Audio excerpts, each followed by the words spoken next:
நேற்று கடை திறப்பு விழா ஒன்றுக்கு சென்ற நடிகை மஞ்சு வாரியரிடம் ரசிகர்கள் தவறாக நடந்து கொண்டதாக வீடியோ ஒன்று இணையத்தில் வைரலாகி வருகிறது. அதாவது மலையாளத்தில் முன்னணி நடிகையாக இருக்கும் மஞ்சு வாரியர் தமிழில் அசுரன் படத்தின் மூலம் பிரபலமானார். பின்னர் அஜித், ரஜினி படங்களில் நடித்தார். கடைசியாக தமிழில் விடுதலை 2 படத்தில் நடித்திருந்தார். இந்த நிலையில் நேற்று கடை திறப்பு விழாவுக்கு சென்ற மஞ்சு வாரியரை பார்க்க கூட்டம் கூடியது. கூட்டத்தினை கண்ட மஞ்சு வாரியர் காரில் ஏறி நின்று கை அசைத்துக் கொண்டிருப்பார்.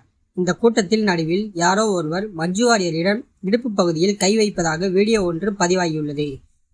இது ஆனா பெண்ணா என்றும் எதுவும் தெரியவில்லை. ஏனெனில் அங்கு பெண்களும் அதிகமாக குவிந்திருந்தனர். கையில் கைக்குட்டையுடன் இருப்பதால் அது பெண்ணாக இருக்கும் எனவும் பலர் கூறி வருகின்றனர். மஞ்சு வாரியர் இதை கண்டுகொள்ளாமல் ரசிகர் ஒருவருக்கு செல்ஃபி எடுத்து கொடுத்துவிட்டு காரில் சென்று விடுவார். இது குறித்து சமூக வலைதளங்களில் பலரும் அந்த முகம் தெரியாத ஒருவரின் அநாகரிகமான செயலுக்கு கண்டனம் தெரிவித்து வருகின்றனர். நடிகைகள் பொதுவெளியில் பாதுகாப்பு இல்லை என்பதும் தனியுரிமை கேள்விக்குள்ளாவதும் பல காலமாக விவாதிக்கப்பட்டு வருகின்றன.